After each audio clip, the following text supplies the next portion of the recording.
नमस्कार मेरे दोस्तों, आप सभी का स्वागत है हमारे यूट्यूब चैनल रिलेटिव बायोलॉजी वाला पर। आज हम लोग क्लास 11 का एक चैप्टर, जिस चैप्टर का नाम है कोशिका जीवन की इकाई, उसमें हम लोग यूकैरियोटिक कोशिकाओं के बारे में पढ़ रहे थे। यूकैरियोटिक कोशिका में ही आज हम लोग एक अंगक के बारे में पढ़ने जा रहे हैं, जिस अंगक का नाम है कोशिका झिल्ली। आज हम लोग कोशिका झिल्ली के बारे में बहुत ही विस्तार से एनसीईआरटी का एक एक लाइन क्रिस्टल क्लियर होगा। चलिए शुरू करते हैं।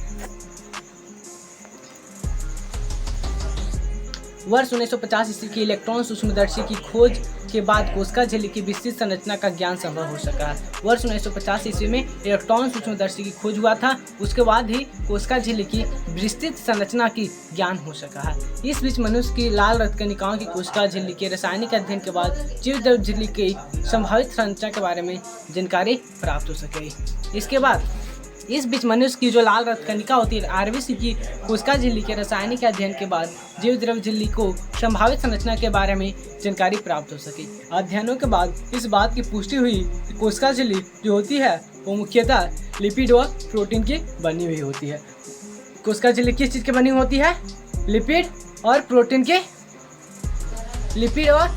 की बनी होती है। इसमें जो प्रमुख लिपिड पाया जाता है उसको कौन सा लिपिड होता है? वो हमारा फॉस्फोलिपिड होते हैं, जो दो सतहों में व्यवस्थित होते हैं।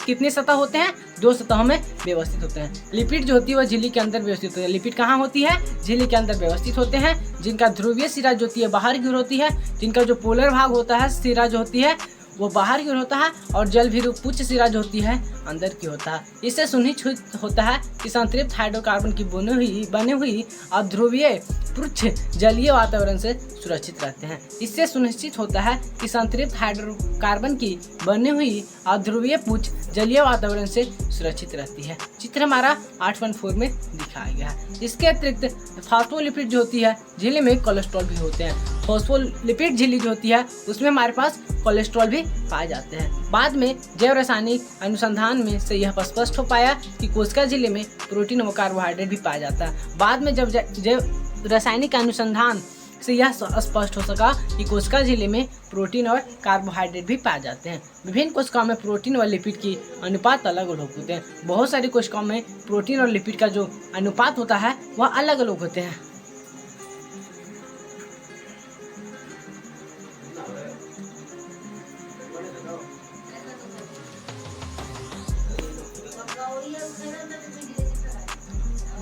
विभिन्न कोशिकाओं में प्रोटीन और लिपिड का अनुपात अलग अलग होता है। मनुष्य के रुधिराणु यानी कि इरिथ्रोसाइट की कोशिका में झिल्ली में लगभग 52% प्रोटीन और 40% लिपिड मिलता है। जो मनुष्य का जो आरबीसी होता है उसमें जो कोशिका झिल्ली होती है उसमें जो होती है 52% प्रोटीन पाए जाते हैं और 40% हमारे पास लिपिड मिलता है। झिल्ली में पाए जाने वाले प्रोटीन को अलग करने की सुविधा के आधार पर झिल्ली में जो पाए जाने वाले प्रोटीन को अलग करने की सुविधा के आधार पर उन्हें 2 भागों में बांटा गया है, अंगभूतीय प्रोटीन और परिधीय प्रोटीन। उन्हें हम लोग क्या कहते हैं? उन्हें अंगभूत प्रोटीन कहा जाता है और परिधीय प्रोटीन में बांटा गया है। परिधीय प्रोटीन जो होती है झिल्ली की सतह पर होते हैं। जो परिधीय प्रोटीन होते हैं वो झिल्ली की सतह पर होते हैं, जबकि जो अंगभूत प्रोटीन होती है वो आंशिक या पूर्ण रूप से झिल्ली में धंसे होते हैं। जबकि जो अंगभूत प्रोटीन होती है वो आंशिक या पूर्ण रूप से झिल्ली में धंसे होते हैं। कोशिका झिल्ली की उन्नत नमूना 1972 ईस्वी में सिंगर व निकोलसन के द्वारा प्रतिपादित किया गया। कोशिका झिल्ली की उन्नत जो नमूना था 1972 ईस्वी में सिंगर व निकोलसन के द्वारा। सिंगर और निकोलसन कौन है? एक हमारे वैज्ञानिक है, जीव वैज्ञानिक है, क्या जिसे तरल कृमि नमूना के नाम के रूप में व्यापक रूप से किस नाम से जाना जाता है? तरल कृमि नमूना के रूप में व्यापक रूप से स्वीकार किया गया। चित्र 8.4 इसके अनुसार लिपिड के अर्धतरलीय प्रकृति के कारण जो लिपिड होते हैं वो अर्धतरलीय प्रकृति के कारण फॉस्फोलिपिड द्विसतह के भीतर प्रोटीन पार्श्विक गति करता है। झिल्ली के भीतर गति करने की क्षमता उसकी तरलता पर निर्भर करती है। उसके बाद क्या कहता है? ये हमारा चित्र देख सकते हैं।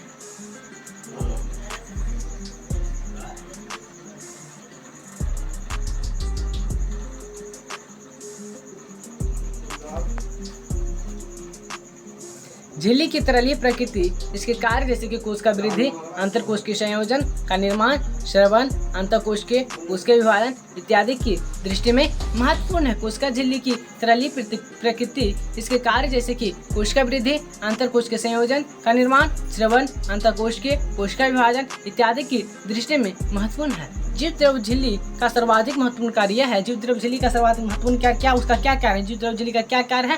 तो इससे अणुओं का परिवहन होता है। जीव द्रव झिल्ली का क्या होता है, क्या कार्य है? उससे हम लोग अणुओं का परिवहन होता है।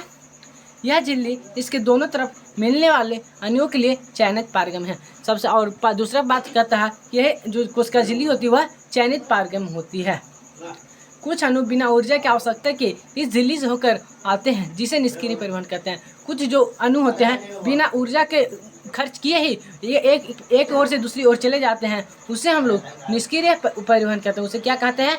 निष्क्रिय परिवहन कहते हैं। उदासीन विलय सांद्रण प्रवणता के अनुसार जैसे उच्च सांद्रता से निम्न सांद्रता की ओर साधारण विचलन के द्वारा इस झिल्ली से होकर गुजरते हैं। जल भी इस झिल्ली से उच्च सांद्रता से निम्न सांद्रता की ओर गति करता है। विचलन द्वारा जल के प्रवाह को प्राशन कहते हैं। विचलन के द्वारा जल के प्रवाह को प्राशन कहते हैं। चूंकि ध्रुवीय अणु और जो अध्रुवीय लिपिड द्विसतह से होकर नहीं जा सकते, उन्हें झिल्ली से होकर परिवहन के लिए झिल्ली की वाहक प्रोटीन की आवश्यकता होती है। और इसमें से कुछ अणु जो होते हैं वह एक झिल्ली से दूसरे झिल्ली में आर पार नहीं जा सकते, तो उनके लिए कुछ वाहक प्रोटीन की आवश्यकता होती है। कुछ आयन या अणु झिल्ली से होकर परिवहन उनकी सांद्रता प्रवणता विपरीत जैसे निम्न से उच्च सांद्रता की ओर होता है। कुछ ऐसे भी अणु होते हैं जो उनकी सांद्रता प्रवणता के विपरीत जैसे कि निम्न सांद्रता से उच्च सांद्रता की ओर होता है। इस प्रकार के परिवहन में ऊर्जा की आधारित प्रक्रिया होती है, जिसमें एटीपी का उपयोग होता है, जिसे हम लोग सक्रिय परिवहन कहते हैं। यह एक पंप के रूप में कार्य करता है, जैसे कि सोडियम आयन पंप और पोटेशियम आयन पंप। ये हमारा जो कोशिका झिल्ली हमारा यूकेरियोटिक कोशिका में सबसे पहला अंगक, यानी कि हम लोग कोशिका झिल्ली को एनसीईआरटी में एक लाइन हम लोग ने क्रिस्टल क्लियर किया है। तो मिलते हैं। अगर आप सभी को वीडियो पसंद आया होगा प्लीज़ वीडियो को लाइक कीजिएगा, चैनल पर नया है चैनल को सब्सक्राइब कर लीजिएगा। मिलते हैं अगले वीडियो में, तब तक के लिए जय हिंद, जय भारत, वंदे मातरम।